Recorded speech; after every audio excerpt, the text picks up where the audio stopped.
Hello guys, तो मैं आज इंट्रोड्यूस करने जा रहा हूँ सी का न्यू प्लेलिस्ट है दोस्तों। और इस प्लेलिस्ट में दोस्तों स्टार्टिंग से लेके एंड तक दोस्तों आपको सारा जो है सी का वीडियो मिल जाएगा। तो दोस्तों वीडियो में बने रहे दोस्तों और प्लेलिस्ट को चेक करते रहना। तो चलो वीडियो को स्टार्ट करते हैं। तो गाइस सबसे पहले हम क्या करते हैं, यहाँ पर एक फोल्डर बना लेते हैं। तो दोस्तों यही जो फोल्डर है इसमें ही मेरा सारा जो है सी का प्रोग्राम यहाँ पर रहेगा। तो दोस्तों यहाँ पर आप भी एक फोल्डर बना लीजिएगा। तो दोस्तों फोल्डर बनाने के बाद इसको एक नाम दे दीजिए। तो दोस्तों मैं सी प्रो ऐसे नाम दे देता हूँ। और नाम देने के बाद दोस्तों आपको जो है विजुअल स्टूडियो को ओपन करना है। अगर दोस्तों आपके पास विजुअल स्टूडियो नहीं है, आपको नहीं पता है एक कैसे सेटअप करना है, तो दोस्तों मुझे कमेंट सेक्शन में ज़रूर बताइएगा। मैं इसके लिए भी एक अलग से वीडियो बना दूंगा। तो दोस्तों अभी आपको क्या करना है, यहाँ पर न्यू एक फाइल पे क्लिक करना है। दोस्तों फाइल पे क्लिक करने के बाद आपको ओपन फोल्डर पे क्लिक करना है। और इस पर क्लिक करने के बाद दोस्तों मेरा जो वो प्रोजेक्ट है अभी वो प्रोजेक्ट डेस्कटॉप में है। तो दोस्तों आपको डेस्कटॉप पे क्लिक करना है। और डेस्कटॉप पे क्लिक करने के बाद दोस्तों आपको वो फोल्डर का नाम जो है अभी हमने लिखा था उसको आपको देना है। ठीक है दोस्तों, तो सी प्रो दोस्तों इसको आपको सिलेक्ट फोल्डर पे क्लिक कर देना है। तो दोस्तों जैसे ही आप क्लिक कर लेते हो तो अभी जो है ये वो फोल्डर आपका जो है विजुअल स्टूडियो कोड में ओपन हो जाएगा। तो आप यहाँ पर देख सकते हो ओपन हो चुका है। तो दोस्तों जो वेलकम स्क्रीन है इसको स्किप करो। और उसके बाद दोस्तों आपको यहाँ पर एक न्यू फाइल पे क्लिक करना है। और दोस्तों यहाँ पर मैं सबसे पहला जो हमारा हेलो वर्ल्ड प्रोग्राम है वो मैं लिखने जा रहा हूँ। तो दोस्तों आपको यहाँ पर न्यू फाइल क्रिएट करना है। और दोस्तों उसका नाम है दोस्तों मैं दे देता हूँ tut1.c। तो दोस्तों याद रखिएगा कि ये जो एक्सटेंशन सी है आपको देना पड़ेगा, ठीक है। तो .c आपको लिखना पड़ेगा। तो दोस्तों इसको लिखने के बाद दोस्तों तो यहाँ पर आप देख सकते हो कि मैं जो भी कोड लिखूँगा अगर आपको समझ में ना आए तो आप बिल्कुल टेंशन मत कीजिए, मैं आपको समझा दूंगा। तो दोस्तों यहाँ पर मैं लिख रहा हूँ कोड अभी, ठीक है दोस्तों। तो हैशटैग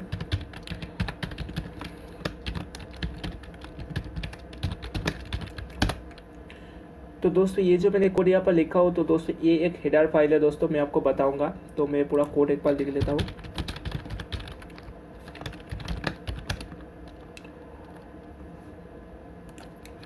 सॉरी दोस्तों,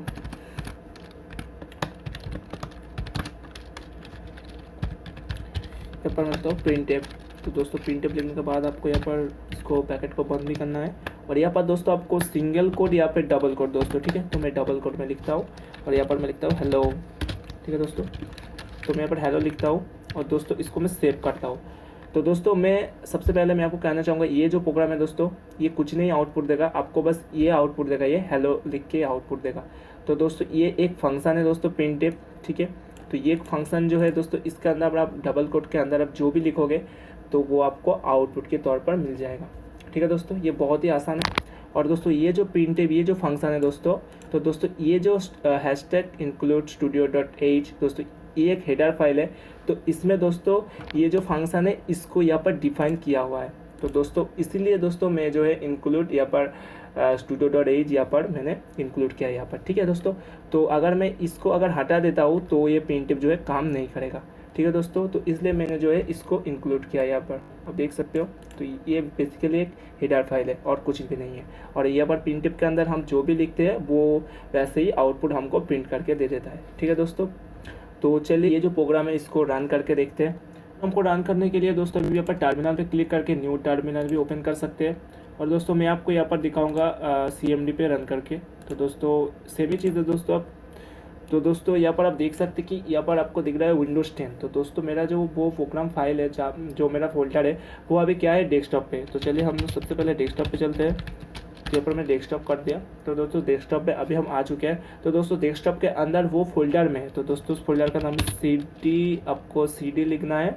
और दोस्तों उसके बाद आपको फोल्डर का नाम देना है। तो दोस्तों जैसे आप फोल्डर पे आ जाते हो तो उसके बाद दोस्तों आपको ये चीज़ लिखना है, ठीक है दोस्तों, GCC। उसके बाद दोस्तों आपको एक छोटा सा हाई स्पेस देने के बाद दोस्तों माइनस, उसके बाद जो है O एंड उसके बाद दोस्तों वो जो फाइल का जो नाम मैंने वहाँ पर रखा था दोस्तों उसको आपको लिखना है, ठीक है दोस्तों। ऐसे आपको लिखने के बाद आपको .c देके एंटर हिट कर देना है। तो दोस्तों कुछ मैंने गलत किया शायद, हाँ यहाँ पर मैंने स्पेलिंग मिस्टेक किया। तो दोस्तों उसको करने के बाद दोस्तों आपको यहाँ पर एंटर पर क्लिक करना है। और उसको करने के बाद दोस्तों आपको यहाँ पर बस ऐसे टूट वन करके लिखना है। तो दोस्तों अब यहाँ पर देख सकते हैं आपको यहाँ पर हेलो शो कर रहा है। तो दोस्तों ये अपना प्रिंटफ का जो मैंने प्रिंटफ में जो भी लिखा था यहाँ पर एग्जैक्टली वही सेम चीज़ यहाँ पर शो कर रहा है। अगर आप यहाँ पर से कुछ और लिख देते हो तो मैं आपको दिखाता हूँ, ठीक है। तो आप अगर यहाँ पर कुछ और लिखते हो तो यहाँ पर आपको फिर से आके यहाँ पर कंपाइल करना पड़ेगा।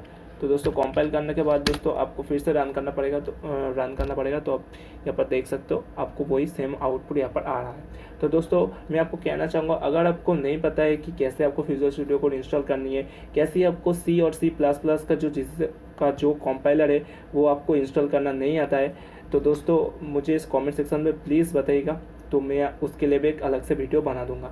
तो दोस्तों ये था आज का वीडियो। अगर आपको पसंद आया है तो लाइक करना और आपके दोस्तों के साथ शेयर करना, और मैं आपसे मिलूंगा नेक्स्ट वीडियो में दोस्तों और ही ऐसे एक प्रोग्राम के साथ। दोस्तों प्लेलिस्ट को पूरा वॉच कीजिएगा दोस्तों। मैं आपको बिगिनर से लेकर एंड लेवल तक दोस्तों जो हमारा डेटा स्ट्रक्चर वगैरह सब कुछ होता है दोस्तों, मेमोरी मैनेजमेंट दोस्तों सब कुछ मैं आपको बताऊँगा फाइल आईओ के बारे में।